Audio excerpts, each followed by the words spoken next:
अस्सलामुअलैकुम, welcome to health and happiness with doctor Barda Sikandar. एक नए एपिसोड के साथ, एक नए टॉपिक के साथ, एक नए मेहमान के साथ EFUM हेल्थ फोरम, जहाँ रोज़ाना हम आपको मिलवाते हैं मुख्तलिफ हेल्थ प्रोफेशनल से, घर बैठे आपको बताते हैं बीमारियों और उनके सलूशन के बारे में।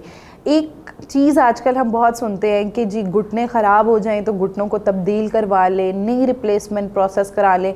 तो ये क्या चीज़ होती है नी रिप्लेसमेंट, हमें कब करानी चाहिए, इसके पीछे वजह क्या होती है?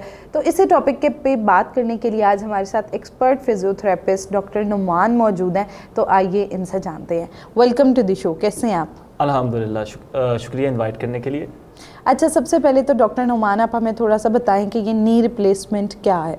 जी, नी रिप्लेसमेंट, जिस तरह रिप्लेसमेंट इसके नाम से पता चल रहा है कि किसी चीज़ को तब्दील करना, ठीक है। हमारे इसके लिए हमें इसकी रीज़न की तरफ जाना पड़ेगा कि इसकी रीज़न क्या है, कि क्या बदलना है। ऐसा नी रिप्लेसमेंट, इसका मतलब है कि घुटने को बदलना।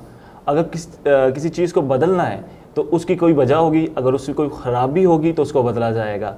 तो उसमें क्या ख़राबी हो सकती है घुटने में? घुटने की ख़राबी की वजह आर्थराइटिस, जो मेन हमारी पॉपुलेशन में पाई जाती है, वो ऑस्टियो आर्थराइटिस है। तो उसके जब वो पेशेंट ग्रेड 3-4 पे पहुंच जाता है तो फिर नी रिप्लेसमेंट की तरफ जाते हैं। या तो स्पोर्ट्स इंजरीज़ में कुछ ट्विस्टिंग और टर्निंग की वजह से इंजरी या ट्रॉमा, मेनिस्कस या कार्टिलेज जो उसका होता है, उस पे कोई नुकसान पहुंच जाने के पे डॉक्टर डिसीजन करता है कि इसका नी रिप्लेस होना है कि नहीं होना।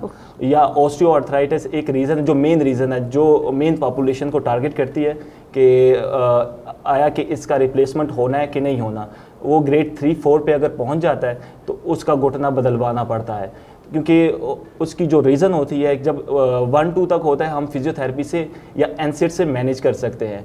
अगर इससे आगे क्रॉस कर जाता है पेन, अगर एनसेड या फिजियोथेरेपी से या बाकी इंटरवेंशन से कम नहीं होती, तो फिर हम जो है ना नी रिप्लेसमेंट की तरफ जाते हैं। वो उस स्टेज को बोलते हैं ग्रेड 3 और 4।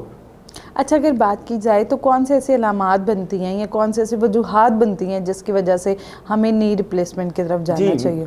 मेन रीज़न जो मैंने आपको पहले भी बताया कि पेन सबसे जो मेन रीज़न है उसकी दर्द है। वो क्योंकि एक जॉइंट है, दोनों तरफ से हड्डियाँ जुड़ी हुई हैं, अब उसके बीच में कार्टिलेज होता है। 2 किस्म का होता है, एक कार्टिलेज मेनिस्कस की, उसमें जो कुशन बन के उनको जो है फ्रिक्शन से बचाता है। जब वो वीक हो जाता है, थिन हो जाता है, तो जो हड्डियाँ वापस में रगड़े खाती हैं। रगड़े खाने की वजह से वहाँ पे पेन, स्वेलिंग, स्टिफनेस और मोबिलिटी जो है ना वो रिड्यूस हो जाती है। तो जब ये कंप्लेन लेके आता है तो फिर उसके बाद डॉक्टर या फिजियोथेरेपिस्ट उसको एक्सरे एडवाइस करता है। जब एक्सरे एडवाइस करते हैं, एक्सरे में देखते हैं कि इसकी स्टेज क्या है। इसकी स्टेज ग्रेड 1 है, 2 है।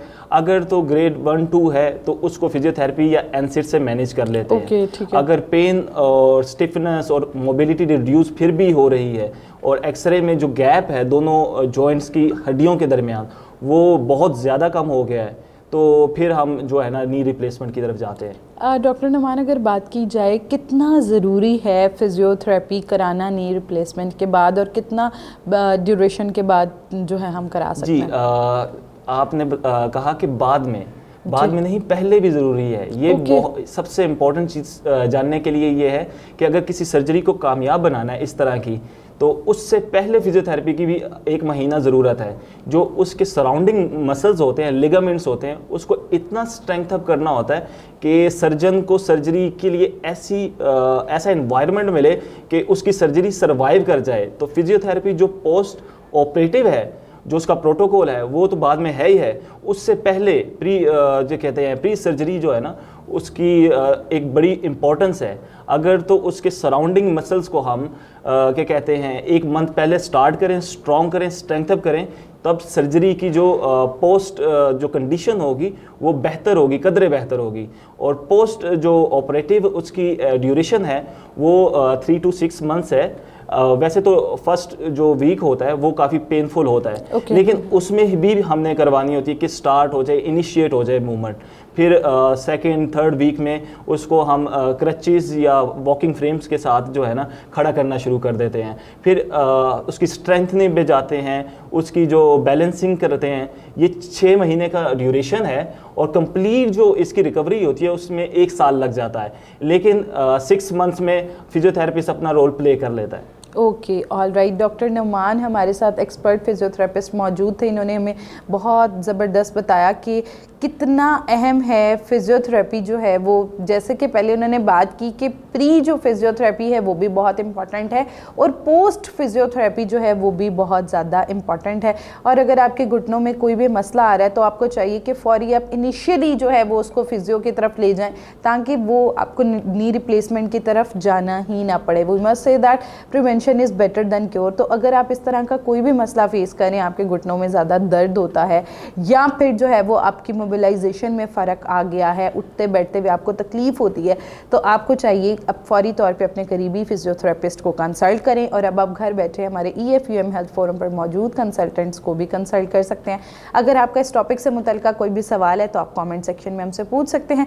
Don't forget to subscribe our channel. मिलते हैं एक नए एपिसोड के साथ। अल्लाह हाफिज़।